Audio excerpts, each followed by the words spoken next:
What if the surgery your doctor just recommended could actually kill you faster than the condition it's supposed to treat? That is not a hypothetical. That is happening in hospitals across the country right now to people over the age of 65. And the terrifying part is that most of these patients said yes because they trusted their doctor, they did not know the right questions to ask, and nobody sat them down and told them the full truth. Today that changes. If you are a senior, or if you have a parent, a grandparent, or a loved one over 65, you need to watch this entire video before anyone in your family agrees to go under the knife, because we are going to talk about 5 surgeries that carry a level of risk for older adults that most surgeons will not voluntarily put front and center during that consultation. This is not about scaring you away from medical care. This is about making sure you walk into that hospital room as an informed, empowered decision maker, not a passive patient who nods and signs the consent form without understanding what they are signing away. Let us start by understanding something that most people never think about. Surgery is not a neutral experience. It is a controlled trauma to your body. When you are 25 years old, your body has the resilience to bounce back from that trauma relatively quickly. But when you are 70, 75, or 80 years old, the equation changes dramatically. Your heart does not pump as efficiently. Your lungs do not hold oxygen the way they used to. Your kidneys filter more slowly. Your immune system is less aggressive. Your brain is more vulnerable to the effects of general anesthesia. Your blood takes longer to clot. Your wound takes longer to heal. And this is before we even account for the multiple medications that most seniors are already taking, which can interact in dangerous ways with surgical drugs. Every single one of these factors compounds the risk of any surgical procedure. So when a surgeon tells you that a procedure is routine, you have to ask yourself, routine for whom? Because what is routine for a 50-year-old is not necessarily routine for a 75-year-old with 3 chronic conditions. Now, there is a medical framework that experts in geriatric care use called frailty assessment. It basically measures how much physiological reserve a person has left, meaning how much stress can their body absorb before it starts to fail. And the research is remarkably consistent on this point. Frail older adults who undergo major surgery face risks of death and serious complications that can be anywhere from 2 to 10 times higher than what a standard surgical risk calculator would predict. Many surgeons do not do a frailty assessment before recommending surgery. They look at the X-ray, the scan, or the test result, and they see a problem that surgery can fix. They may not fully account for the complexity of the patient in front of them. That is why you need to be the one asking the hard questions. Let us talk about the first surgery that deserves extreme caution for seniors, and that is open heart surgery, particularly valve replacement and bypass surgery in very elderly patients. Now, before you think this does not apply to you, consider this. Heart disease is the leading cause of death in adults over 65, and surgeries to address it are among the most commonly recommended procedures for this age group. The problem is that the heart surgery landscape has changed enormously, and many seniors are being pushed toward open chest procedures when far less invasive alternatives now exist. Open heart surgery requires the surgeon to stop your heart, put you on a bypass machine that circulates your blood externally, and then operate inside your chest cavity. For a healthy 60-year-old, this is serious but often manageable. For an 80-year-old with existing kidney disease, reduced lung capacity, and early cognitive decline, this procedure can trigger a cascade of complications that include stroke, respiratory failure, kidney failure, delirium, and in some cases death before the patient even leaves the hospital. There is now a procedure called TAVR, which stands for transcatheter aortic valve replacement, that allows doctors to replace a faulty aortic valve by threading a catheter through a blood vessel in the leg without ever opening the chest. Studies have shown that for high-risk elderly patients, TAVR produces outcomes that are equal to or better than open surgery. Similarly, for coronary artery disease, drug therapy and stenting procedures are often just as effective as full bypass surgery for managing symptoms and extending life, without the enormous physiological burden of opening the chest. So if a cardiologist recommends open heart surgery for a senior in your family, the most important question to ask is this: is there a catheter-based or minimally invasive option for this specific patient? If the answer is no without a thorough explanation, get a second opinion. The second surgery that raises serious red flags for seniors is major spinal surgery, particularly multi-level spinal fusion. Back pain and spinal stenosis are extraordinarily common in older adults.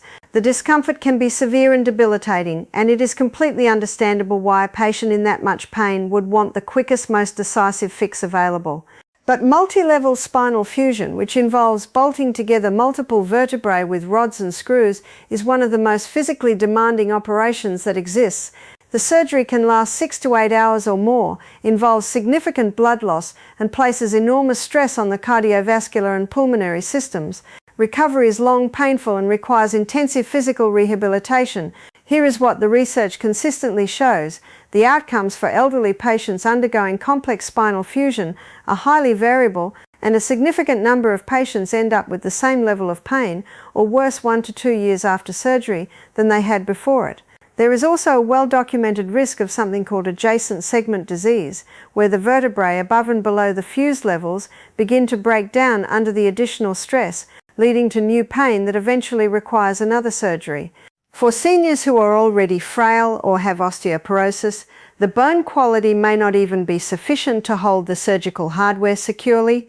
And then there is the anesthesia issue again, because a procedure lasting 6 or more hours under general anesthesia significantly increases the risk of postoperative cognitive dysfunction, which is a form of memory and thinking impairment that can persist for months and in some cases permanently. Conservative treatments for spinal stenosis, including epidural steroid injections, physical therapy, targeted exercise and pain management, can provide substantial relief for many patients without any of these risks. A minimally invasive procedure called a lumbar decompression, where the surgeon simply removes the tissue pressing on the nerve without fusing the vertebrae together, is often a far safer middle ground. Before any senior agrees to multi-level spinal fusion, they should be evaluated by at least 2 independent spinal specialists and should have genuinely exhausted all conservative options first. The third procedure that warrants serious conversation is major cancer surgery, particularly in patients who are over 80 or who have advanced frailty, when the surgery is aimed at cure rather than comfort. This is one of the most emotionally difficult conversations in medicine, because when a patient receives a cancer diagnosis, the instinct of the patient, the family, and often the surgeon is to fight it aggressively, and that fighting spirit is admirable. But for some elderly patients, the surgery intended to remove the cancer may shorten their life rather than extend it, and may dramatically reduce the quality of whatever time remains. Consider a patient who is 83 years old with mild dementia, reduced lung function, and significant frailty, who is diagnosed with early-stage pancreatic or esophageal cancer. The surgery to remove that tumor, known as a Whipple procedure for pancreatic cancer or an esophagectomy for esophageal cancer, is among the most complex and physically punishing operations in surgery. Mortality rates for these procedures in high-risk elderly patients can be 10 to 15% or higher, meaning 1 in 7 to 1 in 10 patients does not survive the operation itself or the immediate post-operative period. Many more spend weeks in the intensive care unit, experience devastating complications, and ultimately spend their remaining months not living life but recovering from surgery. Meanwhile, the science on this is humbling. Slow-growing tumors in very elderly patients sometimes never progress enough to cause death during the patient's remaining natural lifespan. The question that a good geriatric oncologist will ask is not just, can we remove this tumor, but what is the likelihood that this specific tumor will actually be what kills this specific patient, given their age and overall health? That is a very different conversation than the one most patients receive. Palliative treatments, including radiation, chemotherapy, and symptom management, can sometimes provide equivalent or superior quality of life compared to aggressive surgery. Every senior facing a cancer diagnosis deserves a consultation with a geriatric oncologist, not just a surgeon, before a decision is made about major cancer surgery.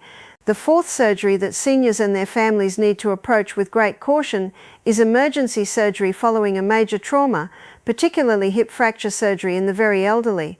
Now, you might be surprised to see hip fracture surgery on this list, because you have likely heard that seniors who break a hip and do not get surgery die quickly anyway. And that is partially true. Untreated hip fractures carry extremely high mortality. So in most cases, surgery is the right call. However, the timing, the preoperative preparation, and the institutional quality of care make an enormous difference in outcomes. The problem is that many elderly patients arrive in the emergency room after a hip fracture and are rushed into surgery within hours, without adequate time to assess or stabilize their existing medical conditions. If a patient has uncontrolled heart failure, a blood clotting disorder, uncontrolled diabetes, or severe electrolyte imbalances, rushing them into surgery in that state significantly increases the risk of fatal complications.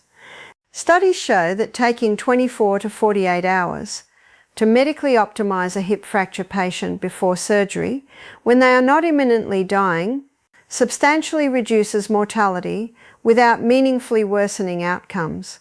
Families of elderly patients admitted with hip fractures should ask the surgical team what is being done to optimize this patient medically before they go to the operating room.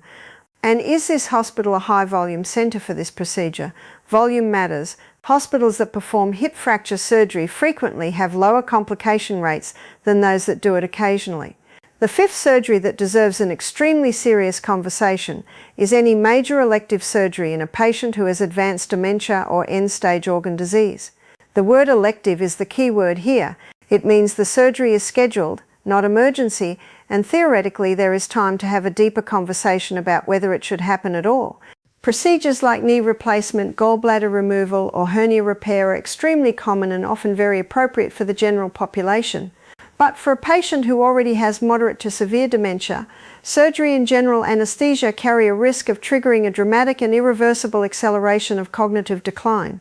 There is a recognized phenomenon called postoperative cognitive dysfunction, where the combination of the physical stress of surgery, the inflammatory response it triggers, and the effects of anesthetic drugs causes lasting damage to cognitive function in vulnerable older adults. For a patient who is already struggling with daily life due to dementia, this can mean the difference between someone who could still recognize their family and have meaningful moments, and someone who after surgery can no longer do those things. Families must have an honest conversation about what they are hoping to achieve with surgery.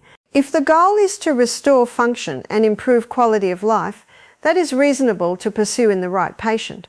But if the patient already has significant cognitive impairment, limited mobility, and reduced life expectancy, the surgical risk may dramatically outweigh any potential benefit. A procedure that works beautifully on paper can be devastating in reality when the full picture of the patient's health is taken into account. So what do you actually do with all of this information? The answer is that you become a more active participant in your own or your loved one's medical care. Before agreeing to any major surgery, ask your surgeon these specific questions. What happens if we do not do this surgery? What are the non-surgical alternatives? What is my personal surgical risk, accounting for my age, my other medical conditions, and my overall functional status? Can we do a frailty assessment before making this decision? What does the best available evidence say about outcomes for patients like me specifically, not patients in general? And perhaps most importantly, if this were your own parent or grandparent, knowing everything you know about their specific situation, would you recommend this surgery? You also have every right to seek a second opinion. A good surgeon will not only accept that, they will encourage it. If a surgeon reacts defensively or dismissively to a request for a second opinion, that itself is important information. And for any patient over 65 facing a major procedure, asking for a referral to a geriatrician, a doctor who specializes in the medical care of older adults, can make an enormous difference. Geriatricians are trained to assess the full complexity of an elderly patient and can provide a perspective that a surgeon focused on the technical aspects of the operation may not be in the best position to offer. To bring everything together, the 5 surgeries seniors should approach with the greatest caution are open heart surgery when minimally invasive alternatives exist, major multi-level spinal fusion before conservative options have been exhausted, aggressive cancer surgery in patients with advanced frailty and limited life expectancy, hip fracture surgery that is rushed without adequate preoperative medical optimization, and elective major surgery in patients with advanced dementia or end-stage organ disease. In every case, the key is not to refuse medical care, but to demand informed, individualized and compassionate care. Your age does not make you less deserving of full information. It makes that information more important than ever. If this video helped you or someone you love understand what questions to ask and what conversations to have with a medical team, Please take a moment to like this video because it helps more people find this information when they need it most. Subscribe to this channel so you never miss an important health topic like this one, and drop a comment below letting me know what health subject you want to see covered next. Your questions and your experiences matter, and they help shape the content we create for this community.